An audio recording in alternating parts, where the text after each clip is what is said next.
आज कबड्डी को digital platforms पे ओटीटीज पर कितना प्यार मिल रहा है एज अ स्पोर्ट। देखो एज अ स्पोर्ट कबड्डी वो अपनी रूट से जुड़ा हुआ स्पोर्ट है, अपनी कल्चर से जुड़ा हुआ स्पोर्ट है। अब यूपीकेएल आ रहा है ना, वो कितना मुश्किल था लोगों को ये कॉन्सेप्ट इंट्रोड्यूस करना। जब यूपीकेएल का फाइनल हुआ तो उस दिन मतलब हम लोगों को यकीन नहीं हो रहा था। जो चीज हमने पेपर पेन पे हमने एक प्रोजेक्शन बनाया, पीएनएल बनाया कि भाई कहाँ दोस्तों के साथ या हाँ बस ऐसे ही रैंडम कभी कभी लगता कि यार ये हो कैसे गया, मतलब जैसे सपने जैसा था कि ये डिलीवर्ड कैसे हो गया। तो सोशल मीडिया और ओटीटी का कितना मेजर रोल रहा था सीजन 1 में, और सीजन 2 में हम क्या प्रोग्रेस देखेंगे। हम लोग सीजन 2 में ग्लोबल ब्रॉडकास्टर्स ला रहे हैं। वाओ। इंडिया के बाहर के भी टीवी चैनल, जैसे हमारी यूएसए में पार्टनरशिप चल रही है, बांग्लादेश में चल रही है, श्रीलंका में चल रही है, वहाँ के टीवी चैनल भी कबड्डी को दिखाएंगे। तो कबड्डी की तरफ कैसे नजरिया चेंज हुआ, स्पेशली उत्तर प्रदेश में after यूपीकेएल was introduced.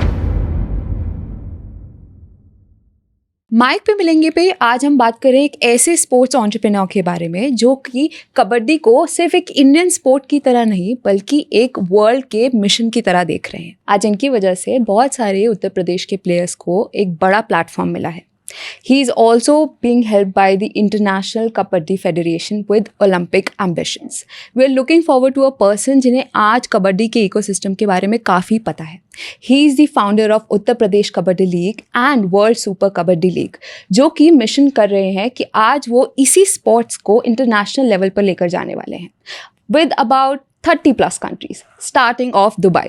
So let's dive into the conversation. He is none other than Mr. Sambhav Jain. Hello sir, welcome to the show. Hello. So I'm very happy that you're here और आज हम इतने important और global topic पे बात करेंगे।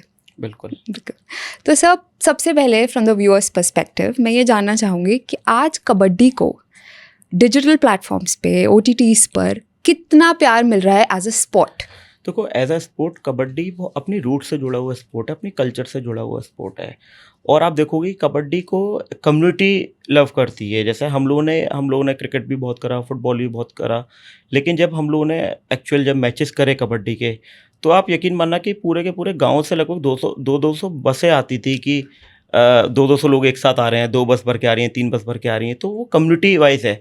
और एक गांव का अगर एक प्लेयर लीग में खेल रहा है या टैलेंटेड प्लेयर जो भी होता है खेलता है, तो पूरा का पूरा गांव उसका फ़ैन हो जाता है। तो ये सबसे अच्छी बात देखने में आई है। और आप ये भी जानते हैं कि कबड्डी कहीं ना कहीं बहुत पुराने समय से हमारे मतलब रूट से कनेक्टेड स्पोर्ट है।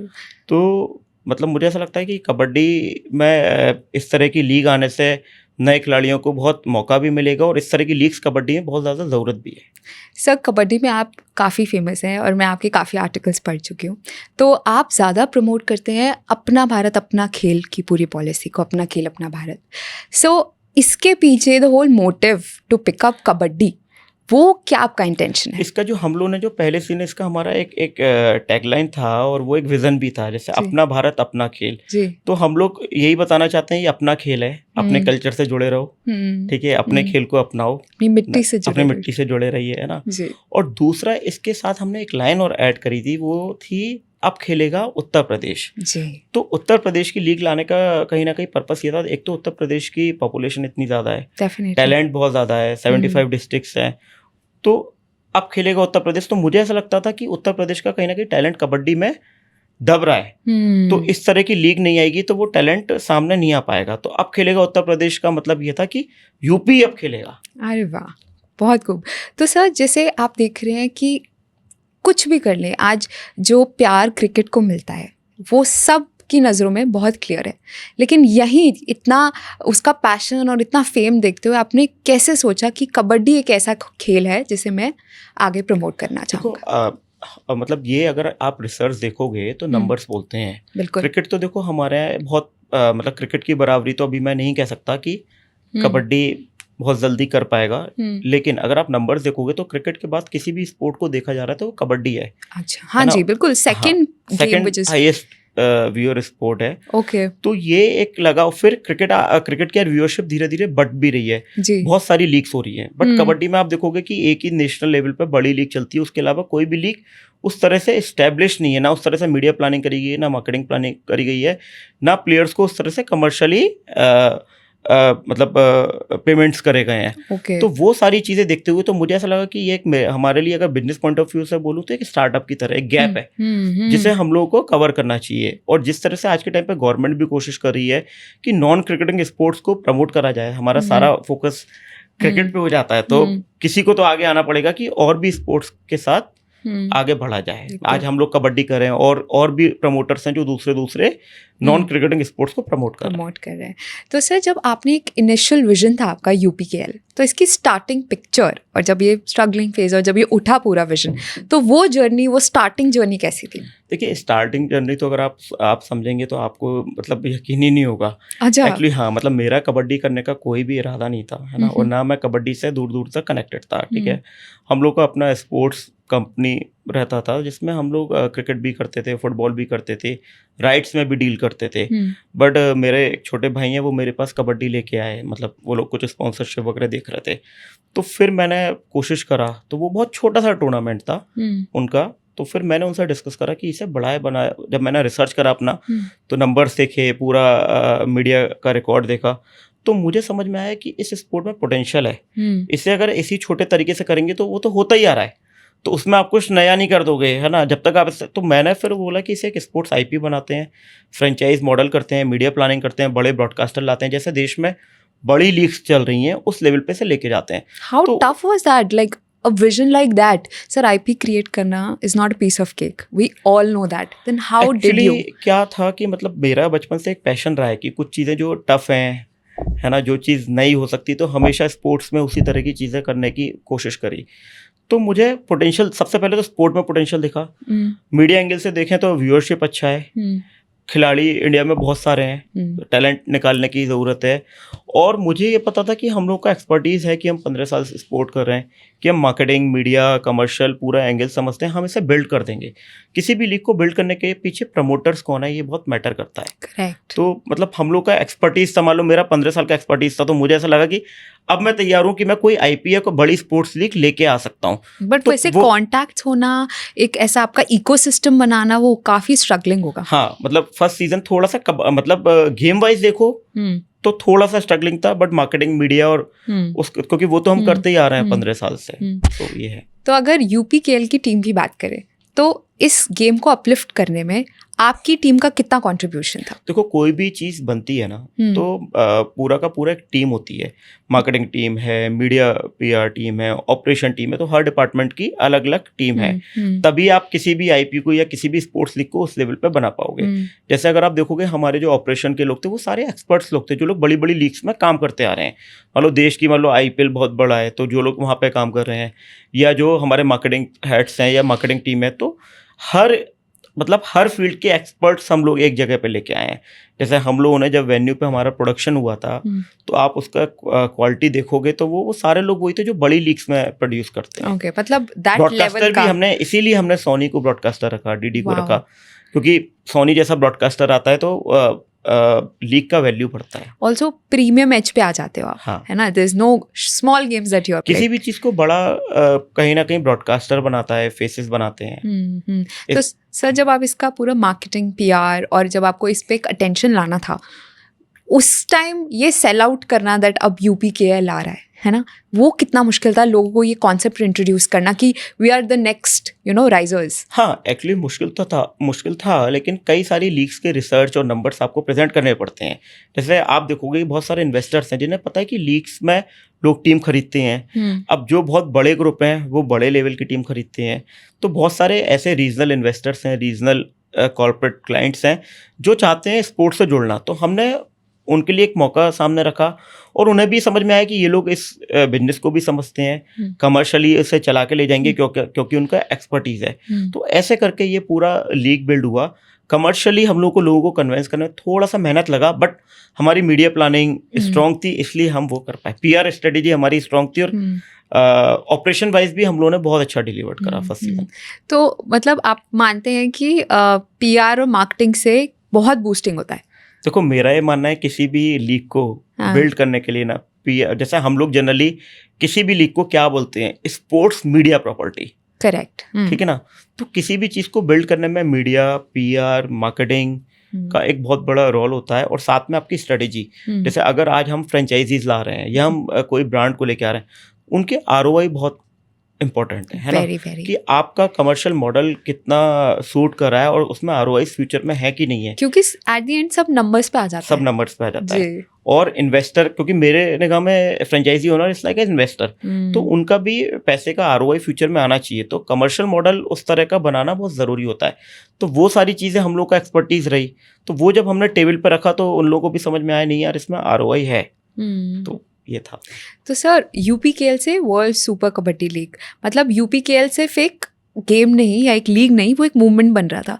तो आपको ये कैसे पता लगा कि इसको एक्सपैंड करना इज़ वेरी नेसेसरी, सिर्फ यूपीकेएल या सिर्फ रीजनल लेवल पर जो है हमें नहीं रुकना है? How did you know that अब एक्सपेंशन का वक्त? देखिए, जब यूपीकेएल सक्सेस हुआ, बहुत सारे फेडरेशन के लोग आए, बहुत सारे मिनिस्टर्स आए, बहुत अच्छे अच्छे लोग यूपीकेएल में आए, सबने यूपीकेएल की सक्सेस को सराहा, क्योंकि स्टेट लेवल पे इस तरह का कभी भी लीग नहीं हुआ नॉन क्रिकेटिंग स्पोर्ट्स में।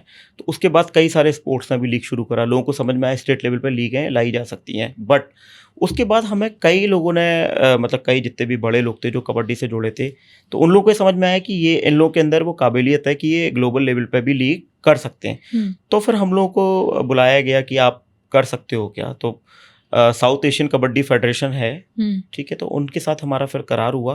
वो आईकेएफ के मेंबर हैं, तो उन्हें हमारा पोटेंशियल समझ में आया, तो हमने उनके साथ करार करा, कॉन्ट्रैक्ट करा, फिर उन्होंने आईकेएफ के साथ इसे सैंक्शन करा है। तो मतलब जो हम लोगों ने डिलीवर्ड करा उसे लोगों ने पसंद करा, उसे देखते हुए हम लोगों को ये मौका मिला कि हम वर्ल्ड सुपर कबड्डी लीग कर पाए। Sir how was that feeling जब आपको पता लगा कि यार जो मेरा विजन था है ना वो लोगों को नजर आ रहा है? हाँ, मतलब शुरुआत में तो जब हम लोगों ने स्टार्ट करा तो हमारे लिए एक तरीके का हमें समझ में नहीं आ रहा था कि एक्सपेरिमेंट जैसा था कि फ्रेंचाइजी सेल होंगे नहीं होंगे, ब्रांड्स आएंगे नहीं आएंगे। बट आप यकीन मानना कि मैंने क्रिकेट भी काफ़ी करा, फुटबॉल भी काफ़ी करा, बट जो रिस्पॉन्स मैंने कबड्डी में देखा, फैन बेस देखा, व्यूअरशिप देखी, ब्रॉडकास्टर्स का सपोर्ट देखा, इवन आप देखोगे कि हमारे यहाँ फर्स्ट सीजन में ही ITC group Bingo title partner था, घड़ी डिटर्जेंट पावर्ड बाय था, लगभग 50+ ब्रांड थे जो स्पॉन्सर्स थे। तो किसी भी लीग के लिए फर्स्ट सीजन ये अपने आप में सक्सेसफुल मॉडल हो गया। और अगर स्पोर्ट्स क्रिकेट ना हो तो ये अपने आप में एक अचीवमेंट है। तो मुझे ऐसा लगता है कि सबसे पहले तो पोटेंशियल कबड्डी स्पोर्ट में है, ठीक है, आप आइडेंटिफाई कर पाए कि मार्केट में कहाँ लूप होल है, मार्केट में कहाँ लूप होल है ना। तो अगर मेरे पास कबड्डी जैसा स्पोर्ट नहीं होता, हो सकता है हम बहुत मार्केटिंग और मीडिया भी कर लेते। जैसे हम लोग कोई जब प्रोडक्ट बनाते हैं तो कहते हैं ना प्रोडक्ट भी तो अच्छा होना चाहिए ना। तो जैसे हर चीज़ 360 होती है, प्रोडक्ट भी अच्छा होना चाहिए, आपकी मार्केटिंग मीडिया प्लानिंग भी अच्छी होनी चाहिए, आपके ऑपरेशंस भी अच्छे होने चाहिए, तभी जब सारी कड़ियाँ जुड़ती हैं तभी जाके एक चीज़ सक्सेसफुल बनती है। 100% ट्रू। तो सर जैसे आपने ये इतना बड़ा एक रिस्क लिया and then touch wood everything is going great, तो जो ग्रास रूट लेवल पर प्लेयर्स हैं जो रियल टैलेंट है और जब इन्हें मौका मिला और अब उत्तर प्रदेश कबड्डी लीग सीजन 2 भी आ रहा है, now they know this is something to look forward to, तो आपने प्लेयर्स में वो उत्साह या आपकी तरफ वो रिस्पेक्ट या इस गेम की तरफ रिस्पेक्ट या इसकी तरफ एक विजन, कितना आप लोगों को उन लोगों में एक्साइटमेंट दिखा?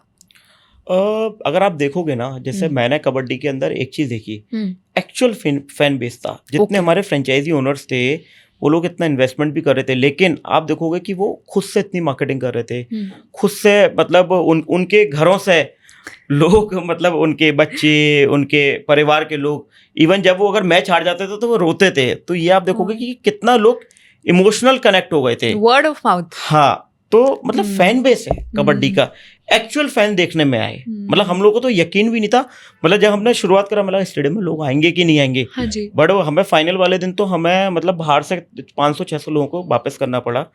ये थोड़ा मतलब हमें खराब लगा, लेकिन हमारी मजबूरी थी क्योंकि प्रोटोकॉल था, स्टेडियम पूरा पैक हो गया था, लेकिन कहीं ना कहीं हमारी सक्सेस भी थी। Sir why UPKL, why not Haryana KL और डीकेएल?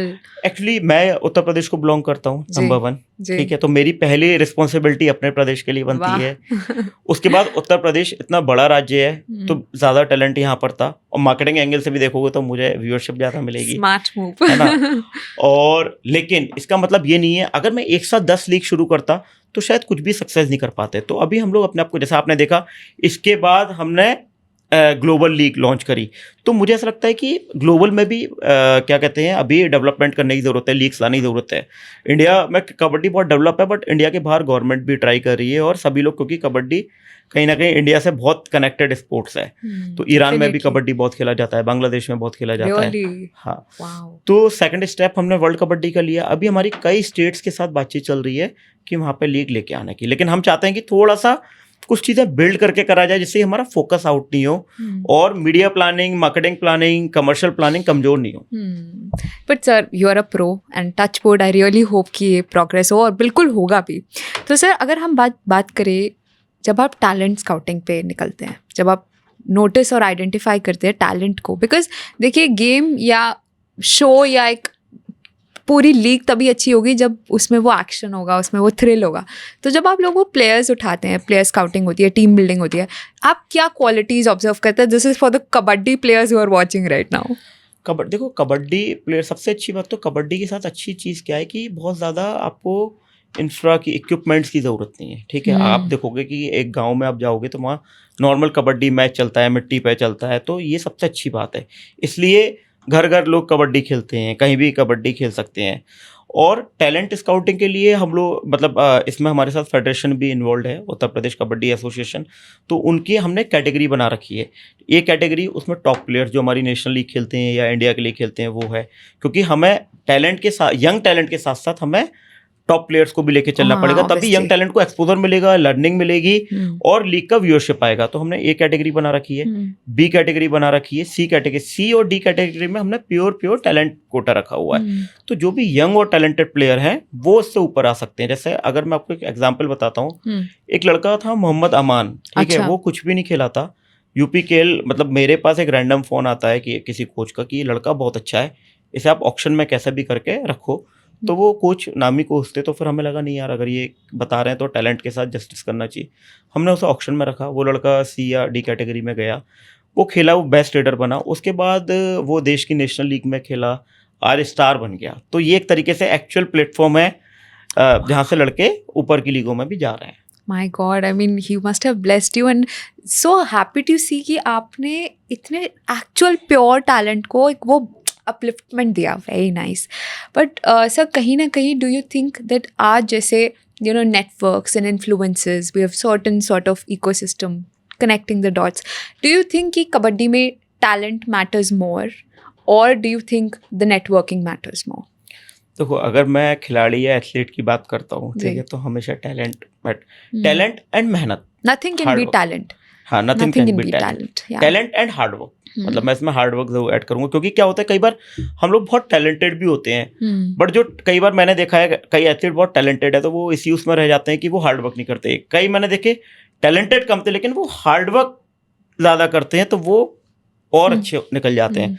तो मैं इन दोनों चीज़ों को एक साथ रखूंगा। So I did study about you and I saw that आप क्रिकेट के तरफ एज योर पर्सनल बैकग्राउंड ज़्यादा इंक्लाइंड थे।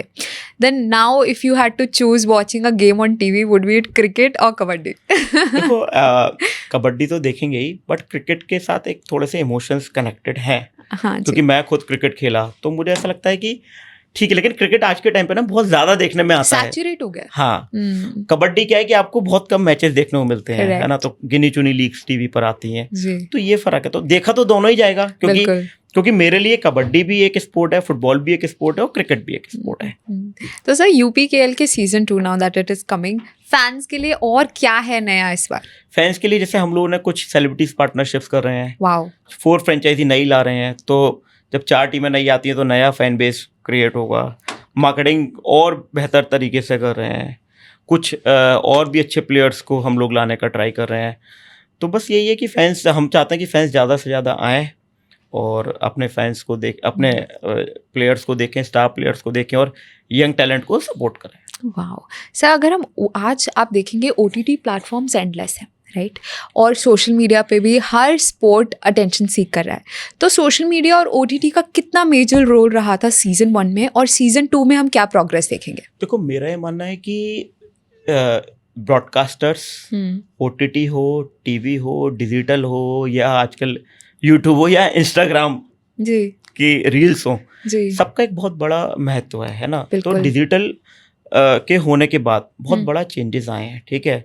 बहुत सारी चीज़ें, इन्फॉर्मेशन आपको बहुत ईजी है, किसी भी प्लेयर को मार्केट करना बहुत ईजी हो जाता है, बिल्कुल है बिल्कुल। ना। किसी भी, जैसे आज मोहम्मद अमान करके लड़का था, हाँ, तो आज हम सोशल मीडिया के थ्रू बहुत सारी चीज़ें बता पाते हैं, रील्स बना पाते हैं, मैसेज दे वो पाते हैं। इमोशनल एंगल लोगों को कैच करेक्ट करता है। करेक्ट। और ब्रॉडकास्टर का और ओटीटी प्लेटफॉर्म्स का आज के टाइम पे बहुत बड़ा महत्वता है। जैसे हम लोग सीजन 2 में ग्लोबल ब्रॉडकास्टर्स ला रहे हैं, वाओ। इंडिया के बाहर के भी टीवी चैनल, जैसे हमारी यूएसए में पार्टनरशिप चल रही है, बांग्लादेश में चल रही है, श्रीलंका में चल रही है, वहाँ के टीवी चैनल भी कबड्डी को दिखाएंगे, क्योंकि हम चाहते हैं कि जैसे आज आप देखो बाहर की कोई लीग आ रही है, इंडिया में देखी जाती है, जी, तो इंडिया की लीग भी बाहर देखी जाए, वो लोग भी कबड्डी के स्पोर्ट को ज़्यादा से ज़्यादा ज़्यादा समझें, जिससे कि वर्ल्ड लेवल पे जब अब उस स्पोर्ट्स को प्रमोट करा जाएगा तो हमें हेल्प होगी। और मार्केटिंग एंगल से आप देखो तो मुझे व्यूअरशिप के नंबर मिलेंगे, बिल्कुल। व्यूअरशिप के नंबर्स आएंगे तो मेरे कमर्शियल वैल्यू आ जाएगा, तो सर ये जो स्पॉन्सरशिप आ आपका जाएगा। पूरा है कि कम्युनिटी का प्यार भी है, कमर्शियल वैल्यू भी है, स्पॉन्सर्स, फ्रेंचाइजी, ये पूरा बिजनेस एंड येट अपना भारत अपना खेल का पूरा मोटिव, इसको बैलेंस करना कितना टफ होता है? देखो टफ तो होता ही है, लेकिन धीरे धीरे जब आप चीज़ों को करते हो तो कुछ ऑपरेशंस, कुछ चीज़ें ऐसी होती है जो नेचुरल होती चली जाती हैं। चैलेंजेस भी बहुत आते हैं, हर्डल्स भी बहुत आते हैं, वो आपको फेस करना पड़ता है। तो ये आपकी एक्सपर्टीज होनी चाहिए अगर आप किसी भी चीज़ को रन कर रहे हो, कि आपको उसे टैकल कैसे करना है।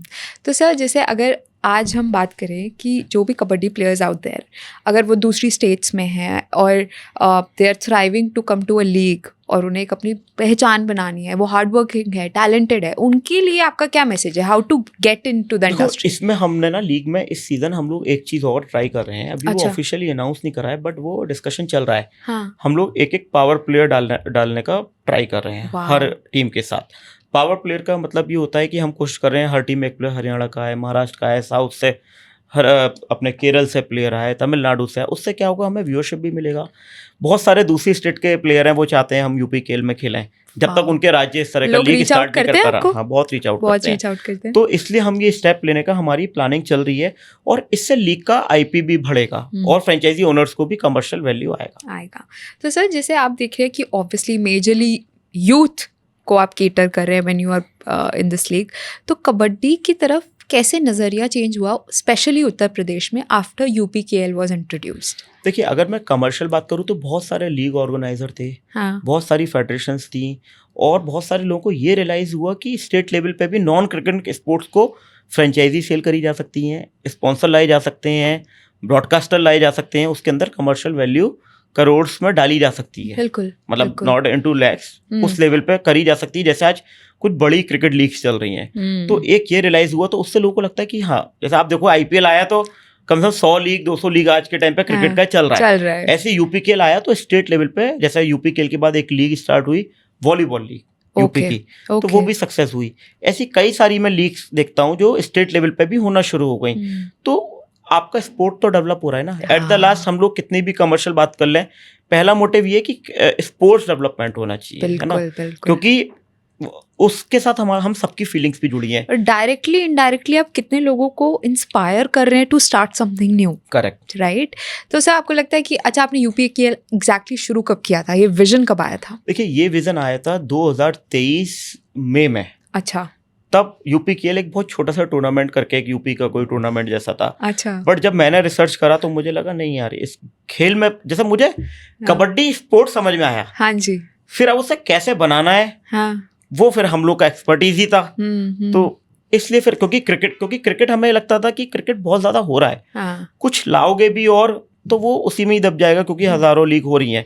बट कबड्डी में कुछ लाओगे तो दिखोगे, हाँ, तो अभी हम नया दिखे है भी। थोड़ा। हाँ, तो आपको लगता है 3-4 साल में ये एक फुल टाइम एस्पिरेशनल एक करियर ऑप्शन बन सकता है? हाँ, बिल्कुल बन सकता है, है ना, हाँ। क्योंकि अभी आप इस लीग के, आप कबड्डी की लीग देखो, आप क्रिकेट के बहुत सारे लीग देखते हैं, बिल्कुल। बट मैं व्यूअर के एंगल से भी आपको बताता हूँ कि एक ही लीग बड़ा चलता है, उसके अलावा कोई भी बहुत एस्टेब्लिश लीग नहीं है, नंबर 1। नंबर 2, करियर के लिए देखो जो खिलाड़ी है, आज खिलाड़ी को पैसे मिलने लगे हैं ठीक ठाक, जिन खिलाड़ियों को कभी पैसे नहीं मिलते थे। अच्छा। आज पहले हमने 8 टीमों में 160 प्लेयर खिलाए, हाँ, 12 टीमों में 300 प्लेयर हो गए। हाँ, तो जब प्रदेश का 300 प्लेयर है, कल वो 500 होगा, 1000 होगा, हाँ, ठीक है, एक तो ये रेवेन्यू हो गया। और धीरे धीरे खिलाड़ियों को एजुकेट, जैसे कोचेस एक अपने आप में रेवेन्यू मॉडल है, फ्यूचर में कोचेस बन सकते हैं। फिर जितनी लीग्स आएंगी, जैसे आप देखोगे मैच रेफरीज होते हैं, जी, मैच ऑफिशियल्स होते हैं, तो एक करियर है बिल्कुल। कहीं ना कहीं। जैसे हम देखते हैं एक क्रिकेटर थे, हाँ, वो बाद में एम्पायर बन रहे हैं, हाँ। वो उनका एक कमर्शियल वैल्यू है। तो हम कबड्डी में भी चाहते हैं कि कोई भी खिलाड़ी, हाँ, जैसे अगर गांव देहात से भी जुड़ा हुआ है, अगर वो कबड्डी में एक एज हो गई या नहीं हाँ। भी खेल पाया, तो वो कबड्डी के सिस्टम में आए जहाँ से वो अपनी जीविका चला पाए। सही सर, आपने शुरू तो यूपीकेएल किया था, बट जैसा मैं समझ पा रही हूँ एक फुल ऐसा एक इन्वायरमेंट बन गया जहाँ पे बहुत सारी एम्प्लॉयमेंट अपॉर्चुनिटीज़ उठेंगी। जैसे आपने बोला, अगर कोई रेफरी है या कोई ग्राउंड में कोई भी, जो there are lot of people. तो जब आपने यूपीकेएल शुरू किया तो जो टीम आपके साथ जुड़ी थी गई from a security guard to a pro player, तो आपको लगा, वो you proud of yourself कि मैंने क्या खड़ा किया आज? हाँ, मतलब जब यूपीकेएल का फाइनल हुआ तो उस दिन मतलब हम लोग को यकीन नहीं हो रहा था। जो चीज़ हमने पेपर पेन पे हमने एक प्रोजेक्शन बनाया, पीएनएल जी। बनाया कि भाई, तो ये कहाँ, दोस्तों ये- के साथ या? हाँ बस ऐसे ही रैंडम, मतलब रियली? मतलब एक 25 लाख रुपीस का टूर्नामेंट 10 करोड़ की लीग बन के सामने आया। तो ये अपने आप में मतलब हम लोग कभी कभी लगता है कि यार ये हो कैसे तो गया, कैसे गया? मतलब जैसे सपने जैसा था हाँ। कि ये डिलीवर्ड कैसे हो गया। वाओ। क्योंकि मैंने कई सारा क्रिकेट कराया, फुटबॉल कराया, स्पॉन्सरशिप लाना, बड़े ब्रांड्स को फर्स्ट सीजन में जोड़ना मतलब बहुत टफ होता है, बट यूपीकेएल अपने आप होता चला गया, पता ही नहीं लगा। ओके। जैसे वो कहते हैं ना कि कारवा, मतलब आप चलता ही जा रहा है, चला ही जा रहा है, हाँ, दिस समथिंग नेक्स्ट आफ्टर हाँ। अनदर। तो सर, जैसे आप आज, मैं डेफिनेटली आप टेक्निकल चीज़ों में और गेम को आगे बढ़ाने में गए, पर आपका प्लेयर से मिलना जुलना भी लगा रहता होगा। प्लेयर से बहुत मिलना जुलना लगा रहता है, और प्लेयर भी बहुत मतलब बहुत सपोर्ट करते हैं, मतलब, और हम लोग भी उन्हें बहुत सपोर्ट करते हैं, क्योंकि कोई भी चीज़ मिलके ही बड़ी बनाई जाती है ना। तो प्लेयरों से मिलना जुलना, हम भी उनसे पूछते हैं कि आपको कोई परेशानी है क्या अरे है, वाह। तो डिस्कशन करने ज़रूरी होते हैं। तो सर, आपने इतने ग्रास रूट लेवल के लोगों को एक, है ना, प्लेटफॉर्म दिया, अब इतनी बड़ी बड़ी स्पॉन्सरशिप्स, फिर टीवी पे ओटीटी पे आना, तो मतलब ये छोटे प्लेयर्स के लिए एक बहुत बड़ी बात हो हाँ, जाती है। क्योंकि कबड्डी में एक आप देखोगे ना कि कबड्डी में एक तो एक्सपोजर नहीं था, हम्म, क्योंकि लोगों को लीग्स खेलने को नहीं मिलती थी, इवन मतलब उनके लिए लाइव आना ही बड़ी बात है, और टीवी इस तरह के टेलीविजन पे आना, तो ये एक प्लेटफॉर्म तो था ही। परिवार आते होंगे देखने? पूरे परिवार, पूरे गांव आते हैं देखने। क्या बात है। मतलब हमने ऐसा माहौल देखा है कि हाँ। एक साथ 100 लोग आ रहे हैं, और एक साथ 100 लोग स्टेडियम में एक प्लेयर के लिए आवाज लगा रहे हैं, अरे संभालना वाह। मुश्किल हो जाता था। सर, बट आई मीन आपकी फैमिली भी काफी प्राउड होगी कि you could give so many people that feeling of happiness, है करेक्ट। ना? जब आप कोई भी सक्सेसफुल मॉडल, क्योंकि मतलब मैंने भी 15 साल मेहनत करी थी कि मतलब मेरा बचपन से कह रहा कि कुछ बड़ी लीग्स लेके आनी है, बड़ी लीग्स लेके तो स्ट्रगल पहले भी थे, बट आज उस चीज को लर्निंग रही तो सक्सेस हुई। और अभी खाली सक्सेस नहीं, अभी बहुत काम बाकी है। मतलब ये एक तरीके स्टार्ट है, बट स्टार्ट बहुत अच्छा हुआ है, बट इसके पीछे भी और भी 10 स्टेप हैं जो करने हैं। बट सर, अभी तो यू आर क्वाइट यंग, है ना, और आपने इतनी जल्दी वाले विजन भी देखा, इम्प्लीमेंट भी कर दिया, अब वो अच्छा भी हो रहा है, तो आप कैसे इतने मतलब फोकस्ड रहे और डिस्ट्रैक्ट नहीं हुए, और आपने सोचा अच्छा यूपीकेएल सीजन 1 अच्छा हो गया, ठीक है, रेवेन्यू मॉडल्स अच्छे हो गए, but you are looking at global market. आप एक यूपीकेएल के इंसान को एक दिन शायद ईरान या ऐसे प्लेयर्स के साथ भी खिलाएंगे, तो ये इतना बड़ा vision at a such young age? Actually मैं, मतलब मेरी एज कम है, बट मैं स्पोर्ट्स बचपन से खेलता आया। अच्छा। नंबर 1 तो पैशन जुड़ गया, हाँ जी, पैशन से बड़ा तो कुछ होता ही नहीं है। बिल्कुल। फिर जब मैं 19 साल का था तो मैं स्पोर्ट्स के कमर्शियल मॉडल में भी आ गया था, मेरी पहली कंपनी जब मैं 19 साल का था। तो मतलब आप ये कह सकते हो कि मैंने बहुत जल्दी स्पोर्ट्स बिजनेस में मैंने एंट्री कर ली, बहुत कुछ देख लिया था एट अ यंग हाँ। एज। तो ये एक मतलब मुझे प्लस पॉइंट मिला कि मैं बहुत जल्दी यंग एज में मैं स्पोर्ट्स के पूरे कमर्शियल मॉडल में आ गया था। बट सर, मैंने आपके आर्टिकल्स पढ़े एंड येट अगेन मैं ये नहीं समझ पाई कि sports IP banana is one of the toughest things, तो वो आपने कैसे पुल ऑफ किया? एक्चुअली मेरा ना बचपन से एक पैशन रहा है ना कि लीग्स इस्टेब्लिश करनी है। और अगर आप मेरा पीछे का बैकग्राउंड भी चेक करोगे तो मैंने क्रिकेट में बहुत सारी टेलीवाइज लीग करी है। जिस टाइम खाली आईपीएल टीवी पे चलता था 2010 में, तो मैंने 2010 से ब्रॉडकास्ट करा है टीवी पर। तो मेरा एक पैशन जुड़ गया था कि नहीं यार मुझे लीग्स बनानी है। तो मैं टीवी पे उस टाइम से लीग्स बनाता आ रहा हूँ। मतलब आज तो मैं कह रहा हूँ कि हज़ारों लीग हैं। उस टाइम अगर सिर्फ आईपीएल आता था टीवी पे, बिल्कुल, या इंटरनेशनल क्रिकेट आती थी, तो तब इसलिए फिर मेरा हमेशा रहा नहीं लीग्स बनानी है। तो बहुत तरह के हर्डल्स भी देखे, तो कहीं ना कहीं इसके पीछे पूरा पैशन का रोल है। सबसे प्राउड और सबसे इमोशनल मोमेंट क्या था विद यूपीकेएल? विद यूपीकेएल सबसे, जब हम लोगों ने हमारा टाइटल पार्टनर क्लोज करा, अच्छा, क्योंकि वो बहुत क्लोजर पे चल रहा था, हमने एक ही दिन पहले क्लोज करा। मतलब बहुत नेगोशिएशन चल रहे थे, तो वो एक पार्टनर था कि ये हमारे साथ एक रीजनल स्टेट कबड्डी लीग के साथ आईटीसी ग्रुप टाइटल पार्टनर आया।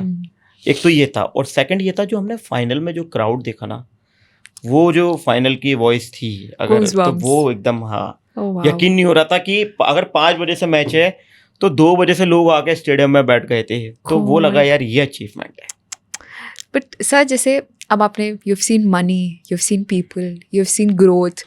आज आप सक्सेस को कैसे मेजर करते हो? Do you take it in numbers, do you take it in money, do you take it in people, और do you take it in growth? How do you see? देखो सबसे पहले तो पीपल, क्योंकि अगर आपके साथ लोग हैं ना, हाँ जी, तो आपके पास पैसे भी आ जाएंगे, आपके पास सब कुछ आ जाएगा। हाँ जी, टीम, लोग कमाना बहुत मुश्किल है, तो मुझे ऐसा लगता है कि अगर हमारे पास लोग हैं तो हम सब कुछ बिल्ड कर सकते हैं। पैसे बहुत बाद में आते हैं, पैसे से आते हैं कि अगर लोग अच्छे हैं, आपका कॉन्सेप्ट अच्छा है, आपकी प्लानिंग अच्छी है, आपके इंटेंशंस अच्छे हैं, तो पैसे तो आ ही जाने हैं। आ ही जाने हैं। तो सर जब यूपीकेएल एक्चुअली मॉडल ग्लोबल प्लेटफॉर्म पे सक्सेसफुल हो जाएगा, तो आपको क्या लगता है कि लोग यूपीकेएल को एक लेगेसी की तरह देखेंगे? बिल्कुल देखें, क्योंकि मुझे ऐसा लगता है अभी कबड्डी में बहुत काम होना बाकी है। तो हाँ। हमारी जैसे कहते हैं ना फर्स्ट मूवर एडवांटेज, तो वो हम लोगों को मतलब देखने में आया कि हमने सही टाइम पे कबड्डी को पिक कर लिया। तो आपको ऐसा लगा जब यूपीकेएल शुरू हुई तो और भी लोग कबड्डी की कुछ चीज़ें शुरू कर रहे हैं? देखो मेरा ये मानना है कि और भी राज्यों में या और भी कबड्डी बढ़ने से गेम बढ़ता है।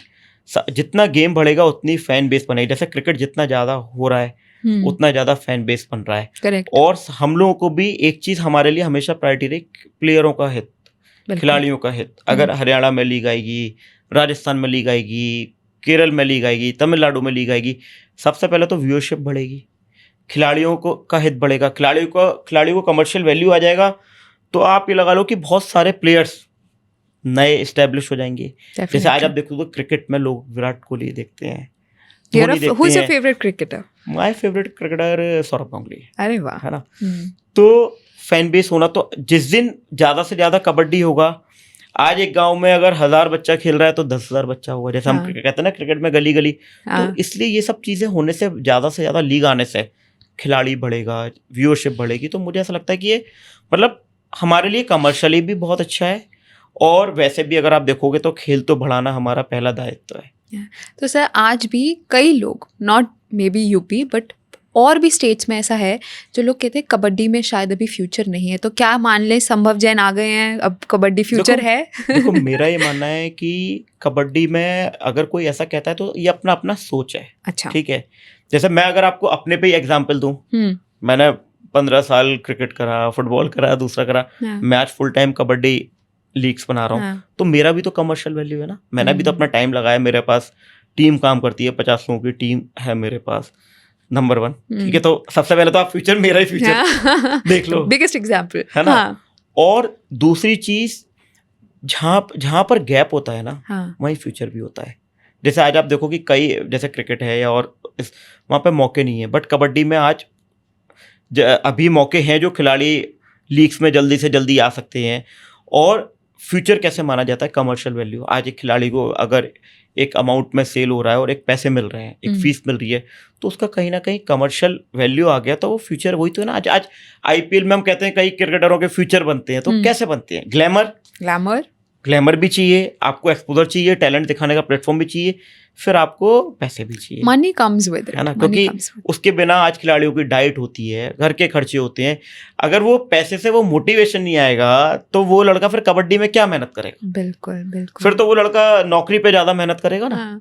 सर तो आप इतने प्लेयर से मिलते हैं और आपने इतना बड़ा प्लेटफॉर्म बनाया, तो आपको ऐसी कहानियां पता लगती है कि यार अभी तो मैं ऐसे खेलता था अपनी गली में और आज मैं ऐसे आ रहा हूँ, बीइंग सोल्ड ऑफ ऑल्सो, तो आपको बताते हैं कि यार मैंने तो खुद कभी नहीं सोचा था? मतलब बहुत सारी ऐसी कहानी, जैसे मैंने आपको एक बताया मोहम्मद अमान, ठीक है। ऐसे कई सारे कबड्डी प्लेयर हैं जिन्होंने कभी ये सोचा ही नहीं था कि सबसे पहले तो लोगों ने ये नहीं सोचा था कि कबड्डी में कोई इस तरह की लीग्स आ सकती हैं। फिर किसी को ये यकीन नहीं हो रहा था कि वो इस तरह की लीग्स में खेल सकते हैं या वो कभी टीवी पे भी जा सकते हैं। मतलब लोग, मतलब प्लेयर्स को तो ये यकीन ही नहीं है कि वो टीवी, मतलब जब हम लोग का सोनी के साथ ब्रॉडकास्ट होना था तो एक दिन पहले तक भी लोगों को ये यकीन नहीं हो रहा था, चाहे वो प्लेयरों की यार ये इस लेवल पे ये लीग होगी और सोनी करेगा कवर। हाँ, सोनी कवर करेगा या और भी कई सारे ब्रॉडकास्ट पार्टनर्स थे वो कवर करेंगे। तो सर जैसे अब सीजन 2 आ रहा है which is gonna be even better, तो what are the few things जो आप प्लेयर्स के अपलिफ्टमेंट के लिए बेटर कर रहे हो इस साल? देखो खिलाड़ियों के लिए हमने, जैसे हम लोग का एंटी करप्शन रहता है, पिछले साल भी था, वेरी नाइस। कुछ ऐसी चीज़ें हैं जो हम लोग प्रोटोकॉल, मुझे ऐसा लगता है कि जो खिलाड़ियों की कबड्डी में खासकर, जैसे आज आप देखोगे क्रिकेट में एक स्ट्रक्चर है, आईसीसी बीसीसीआई कॉर्पोरेट स्ट्रक्चर से चलते हैं, anti corruption wise, law wise वो खिलाड़ियों को एजुकेट करते हैं, क्लासेस होती है। तो हम ये चाहते हैं कि खिलाड़ियों को एंटी करप्शन की क्लासेस ज़्यादा से ज़्यादा कराई जाए, उन्हें थोड़ा सा गाइड करा जाए इंटीग्रिटी पर, डोपिंग पर, वो बहुत ज़रूरी है। लेकिन वो स्ट्रक्चर एकदम से चेंज नहीं होगा, धीरे धीरे करना पड़ेगा। Who are the famous guests coming this year? जो अभी फाइनल हो चुके हैं। अच्छा, इन दी ऑक्शन और इन दी लीग? बोथ। देखो ऑक्शन में तो हमारे साथ ये जुड़ रहे हैं, ये अवनीश अवस्थी जी हैं, ओके। जो हमारे मुख्यमंत्री जी के प्रमुख सलाहकार हैं, जी। और ब्रजेश पाठक जी हैं, जो हमारे डिप्टी सीएम हैं, वाओ। और भी कुछ कबड्डी के बड़े प्लेयर्स आने जुड़ का रहे हम हैं। लोग का चल रहा है, और कुछ लोग, कुछ बड़े प्लेयर्स टीम के मेंटर्स के रूप में जोड़े हैं। जैसे एक प्लेयर यूपी के हुआ करते थे, नितिन तोमर, ओके। ठीक है, बड़े प्लेयर थे वो, इंडिया प्लेयर थे, तो वो हाँ। अभी एक टीम के साथ मेंटर आ रहे हैं। हाँ। प्रदीप नरवाल के साथ भी किसी टीम की सुनने में आए, बातचीत चल रही है, मेंटर। तो हम लोग कोशिश Amazing. करें कि धीरे धीरे बाहर के भी प्लेयर्स हैं जो बड़े प्लेयर हैं, क्योंकि उनके आने से यंग बच्चों को मोटिवेशन आता है, डेफिनेटली। और दूसरा मीडिया वैल्यू, कमर्शियल वैल्यू, वो भी देखना है। बिल्कुल। मतलब दोनों ही चीजें लेके चलनी है ना, Obviously. क्योंकि कमर्शियल वैल्यू नहीं आएगी तो लीग बड़ा कैसे करेंगे। तो सर अगर आज कोई पेरेंट अपने बच्चों को, बिकॉज आज स्पोर्ट्स बहुत ग्लैमराइज हो गया है, क्रिकेट नहीं तो फिर दे आर थिंकिंग कि अब फ्यूचर क्या है, तो आपको लगता है कि अब पेरेंट्स बिना किसी डाउट के अपने बच्चों को कबड्डी में डाल सकते बिल्कुल, क्योंकि आज आप देखोगे ना, बहुत सारे पेरेंट्स अपने बच्चों को ऐसे स्पोर्ट खिलाना चाहते हैं जो थोड़े मेहनत के भी हों, फोनों से निकालना चाहते हैं, और मतलब जेनजी के ज़माने में वो अपने बच्चों को अपना कल्चर भी बताने की कोशिश कर रहे हैं, हैं? क्योंकि जो पेरेंट्स हैं वो तो जेनजी नहीं है ना। तो इसलिए कबड्डी जैसे स्पोर्ट्स, और कहीं ना कहीं कॉम्पैक्ट स्पोर्ट्स है, फास्ट स्पोर्ट, अगर आप sports देखोगे है। तो जैसा आज आप देखोगे कि बॉक्सिंग है, एमएमए है, फास्ट स्पोर्ट्स लोग पसंद करते हैं। पसंद करते हैं। तो ये एक बहुत बड़ा फर्क है। तो पेरेंट्स चाहते हैं कि हमारे बच्चे घर से निकले, ये मोबाइल वाले गेमों से थोड़ा सा दूर होके, एक्चुअल, क्योंकि हेल्थ से भी जुड़ा है ना। बिल्कुल बिल्कुल। है ना। सर आज व्यूअर्स को अगर यूपीकेएल देखना हो सीजन 2 कहाँ देखें? देखो जो व्यूअर्स को देखना है, मैं अभी ऑफिशियली अनाउंस तो नहीं कर सकता, ओके। बट हमारी कई बड़े ग्रुप के साथ बातचीत चल रही है, जैसे हमारी सोनी के साथ भी चल रही है, जी ग्रुप के साथ भी बातचीत चल रही है, और इसके अलावा हम लोग इस बार मल्टी ब्रॉडकास्टर्स भी कर रहे हैं, Wow. जैसे डीडीवी वन ऑफ दी पार्टनर होगा, नाइस। और कुछ मीडिया के बड़े चैनल्स है वो भी पार्टनर होंगे। तो इंडिया के भी कई पार्टनर्स हैं, और इंडिया के बाहर लगभग 20 कंट्रीज़ के टीवी चैनल्स ऐसा दिखा रहे हैं। तो हमारी कोशिश है कि ज़्यादा से ज़्यादा रीच बढ़ाई जाए। इसके अलावा ओटीटी पार्टनरशिप अलग हैं, डिजिटल पार्टनरशिप्स अलग हैं, इन्फ्लुएंसर्स के साथ पार्टनरशिप्स अलग हैं, तो वो सारा 360 हम लोग कवर कर रहे हैं। So now you are going global, right? And you're starting off Dubai, जितना मेरी रिसर्च से पता लगा है। Then मतलब- why Dubai? एक्चुअली क्या, दुबई एक, मुझे ऐसा लगता है, एक सेंटर पॉइंट है, Okay. और कमर्शियली दुबई स्पोर्ट्स को बहुत वेलकम कर रहा है। अगर आपके पास कोई भी नया कॉन्सेप्ट है स्पोर्ट्स में, तो आप आओ, तो वो लोग बहुत सपोर्ट करते हैं, नंबर 1। नंबर 2, कहीं ना कहीं दुबई में अगर मैं कमर्शियल देखूँ तो बहुत सारे स्पॉन्सर्स भी हैं, ठीक है, बायर्स भी हैं। सेकंड ये है, और इंडिया से बहुत नज़दीक है, Definitely. आना जाना बहुत इजी है, और इंडिया के बहुत सारे लोग दुबई में कनेक्टेड हैं। तो आपको पॉपुलेशन लगता भी आप देखोगे हाँ। तो दुबई में इंडिया की काफ़ी ज़्यादा है, तो वो कबड्डी समझते हैं। अगर वेन्यू पे हम लीग चला पा रहे हैं तो एटलीस्ट हम उन्हें बता पाएंगे, भाई उन्हें पता है कि कबड्डी क्या स्पोर्ट है, तो वो अपने साथ 4 दुबई से भी जुड़े लोगों को भी लेके आ सकते हैं। बिल्कुल। और एशियन कम्युनिटी बहुत है, एशियन कम्युनिटी कबड्डी समझती है। आप लोगों को फ्यूजन मिल जा रहा है इंटरनेशनल जाके भी। तो सर जो एक छोटा प्लेयर यूपीकेएल से उठा, वो दुबई भी खेलेगा? जो बिल्कुल खेलेगा, अच्छा खेलेगा तो। है ना, क्योंकि हाँ। यही तो, जैसे हम अगर यूपीकेएल में कोई लड़का बहुत अच्छा कर रहा है, तो हमारा बिल्कुल विजन रहेगा कि वो लड़का ग्लोबल लेवल पे भी खेले। वाओ। जैसे आज मोहम्मद अमान था, तो यूपीकेएल से वो नेशनल लेवल की लीग खेला, तो बिल्कुल हमारा मतलब एटलीस्ट 4 से 5 प्लेयर यूपीकेएल से जरूर जाएंगे। Wow, sir, I am so proud that you have that level कि आज आप हमारे इंडिया का रॉ टैलेंट इंटरनेशनल ले जा पाओगे। एंड आज ऐसे बहुत कम स्पोर्ट्स हैं इंडिया में जो उस लेवल पे जा चुके हैं, जिनको एक विजिबिलिटी मिलेगी on the global level. But sir personally asking, have you ever played kabaddi? No, I never played kabaddi because I used to play cricket.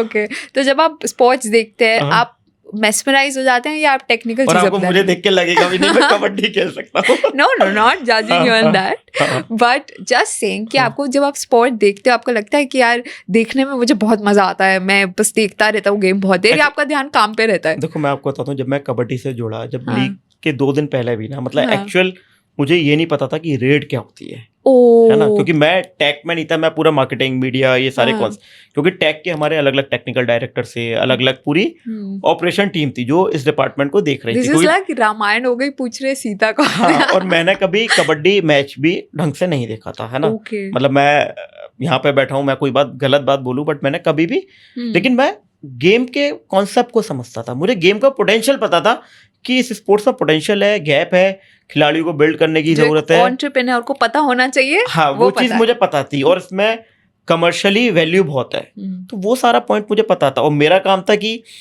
हर चीज के टॉप एक्सपर्ट को लाके लेके आना है इस चीज को बिल्ड करने के लिए। अगर वो कबड्डी है तो कबड्डी का कौन सा बड़ा कोच लाना है, कौन आदमी कबड्डी को फेवर कर सकता है। हाँ जी। जैसे हमारे हमने कमेंट्री पैनल में रखे थे सुनील तनेजा जी, तो वो कबड्डी में कमेंट्री पैनल में एक फेस है, तो हमने अपना टैलेंट पैनल सारा वही रखा था जो फेस है कबड्डी में।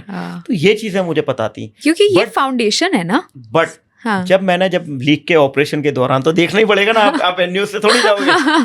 जब वो मैंने मैच देखा एक, तो आप यकीन मानना मुझे ऐसा लगा कि मैं किसी कॉन्सर्ट में बैठा हूँ, वहाँ मतलब साउंड लाइट, मतलब यकीन ही नहीं हो रहा था, और जिस तरह से प्लेयर्स की एनर्जी दिख रही थी। तो उसके बाद मैंने हर मैच देखे, और फिर मुझे रेट भी पता पड़ा, काफ़ी चीज़ें, और पब्लिक इतना चीखती थी, तो मुझे यार इनके अंदर इतनी एनर्जी है, तो उससे फिर ये लगा नहीं, तब से फिर मैं कबड्डी थोड़ा थोड़ा देखने लगा। और मजाक की बात ये है कि आपके चारों ओर जो हो रहा था वो आप ही का विजन था। तो बट सर आज जो भी kabaddi player they looking forward, और आपने इतनी अच्छी तरीके से ऑलरेडी कहा है, एक मैसेज एज अ फाउंडर जो आप उन्हें अब एंड में देना चाहोगे कबड्डी प्लेयर्स को?